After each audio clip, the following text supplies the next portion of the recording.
क्या आप जानते हैं शिव का सबसे भयंकर रूप कब प्रकट हुआ था?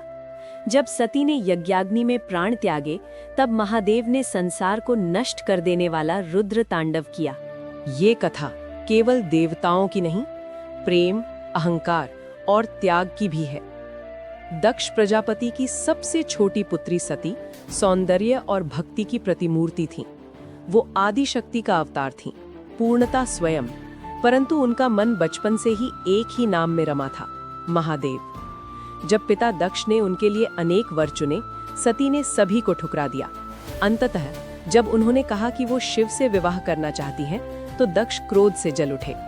उन्हें वो तपस्वी, भस्म में लिपटा हुआ, पशु चर्मधारी देवता असभ्य और अयोग्य लगा। उन्होंने शिव को समाज से बहिष्कृत कर दिया। परंतु सती जानती थीं कि वो अधूरी हैं और उनका अस्तित्व केवल शिव से ही पूर्ण होगा। उन्होंने वन में कठोर तपस्या की, इतनी प्रचंड कि कैलाश की बर्फ तक पिघलने लगी। शिव पिघल गए, सती से विवाह स्वीकार कर लिया। विवाह हुआ, पर दक्ष का अहंकार वहीं जीवित रहा। कुछ समय बाद दक्ष ने एक भव्य यज्ञ का आयोजन किया। सभी देवताओं को आमंत्रित किया, पर अपने ही दामाद शिव और पुत्री सती को नहीं। सती ने इंतजार किया, दिन बीते, निमंत्रण नहीं आया। जब देवताओं को यज्ञ की ओर जाते देखा, तो उनका हृदय टूट गया। शिव ने उन्हें रोका। जहां सम्मान न हो, वहां जाना अपमान को आमंत्रित करना है। पर सती ने कहा, पिता अपनी पुत्री से घृणा नहीं कर सकता। वो चल पड़ी, अकेली, विश्वास के सहारे। कनखल पहुंची तो मां ने गले लगाया, पर पिता ने नजर तक नहीं मिलाई। सभागार में सभी देवता उपस्थित थे, पर वहां शिव के लिए कोई आसन नहीं था, कोई मंत्र नहीं था, कोई स्थान नहीं था। सती का हृदय छलनी हो गया। जब उन्होंने पिता से प्रश्न किया, तो दक्ष ने महादेव का उपहास उड़ाया। उन्हें व्यसनी, अधनंगा, जंगली कहा। सती ने कहा, आप उनसे घृणा नहीं, भय करते हैं, क्योंकि आप उन्हें नियंत्रित नहीं कर सकते। अपमान की पराकाष्ठा हो चुकी थी। सभा में मौन छा गया। सती ने घोषणा की, आज मेरा ये शरीर जो दक्ष की पुत्री का है, शाप है। मैं इसे त्याग दूंगी, तभी अपने स्वामी के योग्य बन सकूंगी।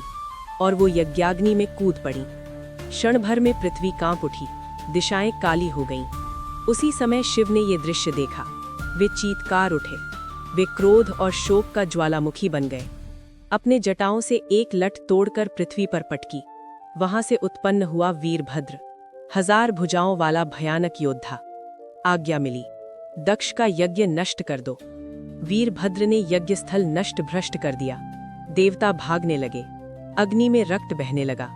अंततः उसने दक्ष का सिर काट दिया। ब्रह्मांड कांप उठा, पाप और शोक की गंध से।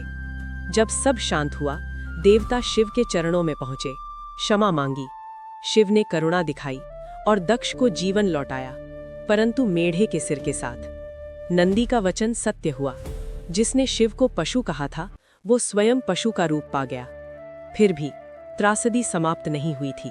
शिव सती के जले हुए शरीर को कंधी पर लेकर रुद्र तांडव करने लगे। ब्रह्मांड डोल उठा।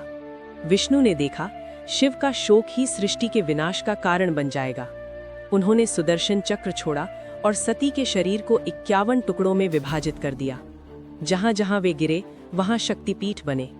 सृष्टि बच गई, पर शिव फिर अकेले हो गए, शून्य में विलीन, सती की स्मृति में डूबे। और इस तरह आरंभ हुई वो अनंत कथा, शक्ति और शिव की, सृष्टि और संहार की, प्रेम और त्याग की।